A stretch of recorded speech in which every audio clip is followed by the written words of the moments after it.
Hello everyone, welcome back to my channel Shweta's creations and blog. ನಾನು ಇವತ್ತಿನ ವಿಡಿಯೋದಲ್ಲಿ baby corn ರೆಸಿಪಿನ ನಾನು ಇವತ್ತು ನಾನು ಫಸ್ಟ್ ಟೈಮ್ ಟ್ರೈ ಮಾಡ್ತಾಯಿದ್ದೀನಿ. ಸೊ ನಮ್ಮ ಮನೆಯಲ್ಲಿ ಎಲ್ಲರೂ ಕೂಡ ಬೇಬಿ ಕಾರ್ನ್ ಅಂತಂದರೆ ತುಂಬಾ ಇಷ್ಟಪಟ್ಟು ತಿಂತಾರೆ. ಸೊ ಹಾಗಾಗಿ ಇವತ್ತು ಸಂಡೇ ಇರೋದ್ರಿಂದ ಸೊ ಏನಾದರೂ ಮಾಡೋಣ ಅಂತೇಳಿ ಬೇಬಿ ಕಾರ್ನ್ ಮಂಚೂರಿ ಮಾಡೋಣ ಅಂತೇಳಿ ಇವತ್ತು ಟ್ರೈ ಮಾಡ್ತಾನೆ. ನಾನು ಮೊದಲನೇದಾಗಿ ಒಂದು 200 ಗ್ರಾಮ್ನಷ್ಟು ಈ ರೀತಿ ಬೇಬಿ ಕಾರ್ನ ನಾನು ಇಲ್ಲಿ ತೊಗೊಂಡು ಈ ರೀತಿ ಚಿಕ್ಕದಾಗಿ ನನಗೆ ಕಟ್ ಮಾಡ್ಕೊತಾ ಇದ್ದೀನಿ.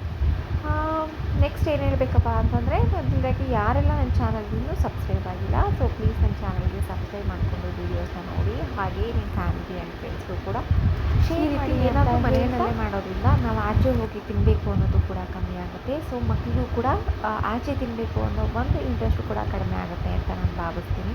ಸೊ ಹಾಗಾಗಿ ನಾನು ಯಾವಾಗ ಫ್ರೀ ಇರ್ತೀನಿ, ನನ್ನ ಕೈಲಿ ಯಾವಾಗ ಏನಾದರೂ ರಜಾ ಇತ್ತು, ಇವಾಗ ಸಂಡೇ ಇರುತ್ತೆ, ಆಫೀಸಿಗೆ ರಜೆ ಇರುತ್ತೆ ಅಂದಾಗ ಈ ರೀತಿ ಮನೆಯಲ್ಲಿ ಏನಾದರೂ ಸ್ನ್ಯಾಕ್ಸ್ನ ಮಾಡೋದಾಗಿರ್ಬೋದು, ಇಲ್ಲ ಬೇರೆ ಡಿಫ್ರೆಂಟ್ ಟೈಪ್ಸ್ ಆಫ್ ಬ್ರೇಕ್ಫಾಸ್ಟ್ ಆಗಿರಲಿ, ಊಟಕ್ಕಾಗಿರಲಿ ಮಾಡೋದು ನನಗೆ ಸ್ವಲ್ಪ ಇಷ್ಟ. ಸೊ ಹಾಗಾಗಿ ನಾನು ಆಲ್ಮೋಸ್ಟ್ ನನ್ನ ಮಕ್ಕಳು ಕೂಡ ಇದನ್ನೇ ಪ್ರಿಫರ್ ಮಾಡ್ತೀನಿ. ಸೊ ಯಾಕೆಂದರೆ ಜಂಕ್ ಫುಡ್ ಕೂಡ ಆದಷ್ಟು ಹೆಲ್ತ್ಗೆ ಒಳ್ಳೆಯದಲ್ಲ. ಸೊ ಹಾಗಾಗಿ ಆಲ್ಮೋಸ್ಟ್ 90% ನಾನು ಔಟ್ಸೈಡ್ ಫುಡ್ನ ಅವಾಯ್ಡ್ ಮಾಡ್ತೀನಿ.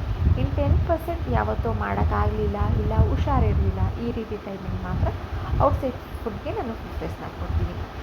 ನನಗೂ ಕೂಡ ಆದಷ್ಟು ಮನೆಯಲ್ಲಿ ಮಾಡಿಕೊಡೋದೇ ಇಷ್ಟ ಆಗುತ್ತೆ. ಸೊ ಹಾಗಾಗಿ ಇವತ್ತು ಬೇಬಿ ಕಾರ್ನ್ ಏನಾದರೂ ರೆಸಿಪಿನ ಟ್ರೈ ಮಾಡೋಣ ಅಂತೀನಿ. ನಾನು ಇವಾಗ ಬೇಬಿ ಕಾರ್ನ್ನ ಈ ರೀತಿ ಕಟ್ ಮಾಡ್ಕೊತಾ ಇದ್ದೀನಿ. ಮೊದಲಿಗೆ ನಾನು ಸ್ವಲ್ಪ ತೊಳೆದಿರೋ ತೊಗೊಂಡು ಎಲ್ಲ ಸ್ವಲ್ಪ ಚೆಕ್ ಮಾಡ್ಕೊಂಡಿದ್ದೀವಿ ಚೆನ್ನಾಗಿದೆಯಾ ಅಂತ. ಅದು ನೋಡಿಕೊಂಡು ಈ ರೀತಿ ಚಿಕ್ಕದಾಗಿ ಈ ಬೇಬಿ ಕಾರ್ನ್ನ ನಾನಿವಾಗ ಕಟ್ ಮಾಡ್ಕೊತಾ ಇದ್ದೀನಿ. ಸೊ ಇವಾಗ ಸ್ವಲ್ಪ ಒಂದು ಪಾತ್ರೆಗೆ ಒಂದು ಸ್ವಲ್ಪ ನೀರನ್ನ ಇಟ್ಟು ಸ್ವಲ್ಪ ಉಪ್ಪನ್ನು ಸೇರಿಸ್ಕೊಂಡು, ಈ ನೀರು ಸ್ವಲ್ಪ ಬಿಸಿ ಆದಮೇಲೆ ಇದಕ್ಕೆ ನಾನು ಸಣ್ಣದಾಗಿ ಹೆಚ್ಚಿಟ್ಕೊಂಡು ಎಲ್ಲ ಬೇಬಿ ಕಾರ್ನ್ಗಳನ್ನ ಹಾಕಿ ಒಂದು 5ರಿಂದ 10 ನಿಮಿಷ ನಾನಿವಾಗ ಚೆನ್ನಾಗಿ ಬೇಯಿಸ್ಕೊತಾ ಇದ್ದೀನಿ. ಇವಾಗ ನೋಡ್ತಾ ಇದ್ರಲ್ಲ, ನೀವು ಈ ಥರ ಹಾಕ್ತಾಯಿದ್ದೀನಿ. ಆದಷ್ಟು ಕುಕ್ಕರಲ್ಲಿ ಈ ಥರ ಎಲ್ಲ ಬೇಯಿಸ್ಕೊಳ್ಳೋಕೆ ಹೋಗ್ಬೇಕಿಲ್ಲ, ಆದಷ್ಟು ಡೈರೆಕ್ಟಾಗಿ ಈಗ ಒಂದು ಪಾತ್ರೆಯಲ್ಲಿ ಬೇಯಿಸ್ಕೊಳ್ಳೋದ್ರಿಂದ ಚೆನ್ನಾಗಿರುತ್ತೆ. ಇಲ್ಲಾಂದರೆ ಅದು ತುಂಬ ಜಾಸ್ತಿ ಬಂದರೆ ಅಷ್ಟು ಟೇಸ್ಟ್ ಇರೋಲ್ಲ. ಸೊ ಹಾಗಾಗಿ ಒಂದು 5-10 ನಿಮಿಷ ನಾನಿವಾಗ ಬೇಯಿಸ್ಕೊತಾ ಇದ್ದೀನಿ. ಇವಾಗ ನೀವು ನೋಡ್ತಾ ಇರ್ಬೋದು, ಇಲ್ಲಿ ಎಲ್ಲದನ್ನು ಕೂಡ ನಾನು ಇದರಲ್ಲಿ ಒಂದು ಪಾತ್ರೆಯಲ್ಲಿ ಹಾಕ್ತಾಯಿದ್ದೀನಿ. ಇಲ್ಲಿ ನೀರು ಮುಳುಗೋಷ್ಟು ನೀರಿದೆ ಸಾಕಾಗುತ್ತೆ. ಮತ್ತು ಇದು ಬೇಯೋದಕ್ಕೆ ತುಂಬಾ ಟೈಮ್ ತೊಗೊಳ್ಳಿಲ್ಲ, ಏಕೆಂದರೆ ಇದು ಮೊದಲೇ ಎಳೆದಾಗಿರೋದ್ರಿಂದ ಬೇಗನೆ ಬೆಂದ್ಕೊಳ್ಳುತ್ತೆ. ಅದಾದಮೇಲೆ ಇದು ಈಗ ಬೆಂದಿದೆ. ಇದಾದಮೇಲೆ ನಾನು ಇವಾಗ ಒಂದು ಸ್ಟ್ರೇನರ್ಗೆ ನಾನು ಹಾಕ್ಕೊಂಡು ಎಲ್ಲದೂ ಕೂಡ ಸೋಸ್ಕೊತಾ ಇದ್ದೀನಿ. ಏಕೆಂದರೆ ಅದು ನೀರು ಕೂಡ ಎಲ್ಲ ಹೋಗಬೇಕು. ಅದು ನೀರು ಥರ ಇದ್ದರೆ ಅದು ತುಂಬಾ ಚೆನ್ನಾಗಿರೋದಿಲ್ಲ. ಮತ್ತು ಆರ್ಕೊಳ್ಳಿ ಅಂತೇಳ್ಬಿಟ್ಟು ನಾನು ಈ ರೀತಿ ಒಂದು ಪಾತ್ರೆಯಲ್ಲಿ ಅದು ನೀರೆಲ್ಲ ಸೋರು ಹೋಗೋ ರೀತಿ ಒಂದು ಪಾತ್ರೆಯಲ್ಲಿ ಹಾಕಿ ಎತ್ತಿಟ್ಕೊತಾ ಇದ್ದೀನಿ. ಇವಾಗ ಮಸಾಲೆಗೆ ಏನೇನು ತೊಗೊತಾ ಇದ್ದೀನಿ ಅಂತ ಹೇಳ್ತೀನಿ.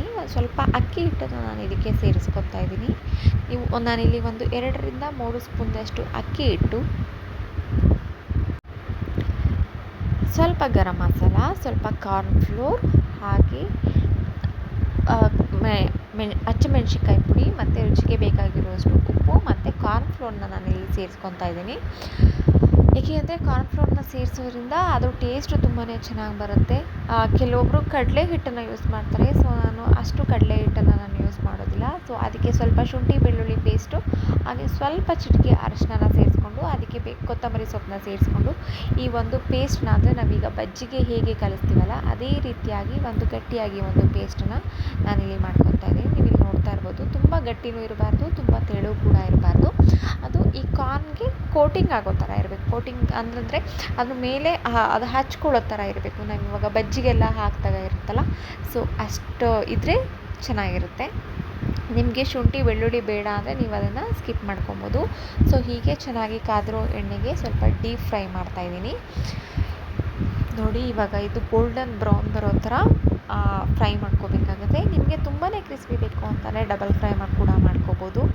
ಇಲ್ಲ ಬೇಡ ನನಗೆ ಅಷ್ಟು ಕ್ರಿಸ್ಪಿ ಬೇಡ, ಸಾಫ್ಟ್ ಇದ್ದರೆ ಸಾಕಂತಂದರೆ ಒಂದು ಸಿಂಗಲ್ ಫ್ರೈ ಮಾಡ್ಕೊಳ್ಳೋದ್ರಿಂದ, ಅಂದರೆ ಒಂದೇ ಸರಿ ಫ್ರೈ ಮಾಡ್ಕೊಳ್ಳೋದ್ರಿಂದ ತುಂಬಾ ಚೆನ್ನಾಗಿರುತ್ತೆ. ಇದನ್ನು ಸಂಜೆ ಕಾಫಿ ಇಲ್ಲ ಟೀ ಜೊತೆನೂ ಕೂಡ ತುಂಬಾ ಚೆನ್ನಾಗಿರುತ್ತೆ. ಇಲ್ಲ ಊಟಕ್ಕೆ ಸ್ನ್ಯಾಕ್ಸ್ ಆಗಿ ಕೂಡ ನೀವು ಯೂಸ್ ಮಾಡ್ಕೋಬೋದು.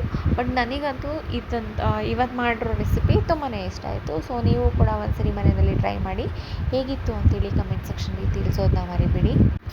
ಮತ್ತು ಹೇಳ್ತಿರೋ ಹಾಗೆ ನಿಮ್ಮ ಒಂದು ಲೈಕ್ ಹಾಗೆ ಶೇರ್ ಕಮೆಂಟ್ ನಮಗೆ ಮತ್ತಷ್ಟು ವಿಡಿಯೋ ಮಾಡೋದಕ್ಕೆ ಸ್ಫೂರ್ತಿ ಅಂತ ಹೇಳ್ತಾ, ಏನಾದರೂ ತಪ್ಪಿತ್ತು ಅಂತಂದರೆ ಅದನ್ನು ಕೂಡ ಕಮೆಂಟ್ ಸೆಕ್ಷನ್ಗೆ ತಿಳಿಸಿ. ಮತ್ತು ಮುಂದಿನ ವೀಡಿಯೋದಲ್ಲಿ ಅದನ್ನು ಸರಿಪಡಿಸ್ಕೊಳ್ತಾ ಒಂದು ಪುಟ್ಟ ಪ್ರಯತ್ನ ನನ್ನ ಕಡೆಯಿಂದ ಮಾಡ್ತೀನಿ ಅಂತ ಹೇಳ್ತಾ ಇವತ್ತಿಗೆ ಈ ವಿಡಿಯೋನ ಮುಗಿಸ್ತಾ ಇದ್ದೀನಿ. ಸೊ ಯಾರಿಗೆಲ್ಲ ಇಷ್ಟ ಆಯಿತು ಮತ್ತೆ ಮುಂದಿನ ವಿಡಿಯೋದಲ್ಲಿ ಸಿಗೋಣ. ಅಲ್ಲಿವರೆಗೂ ಎಲ್ಲರೂ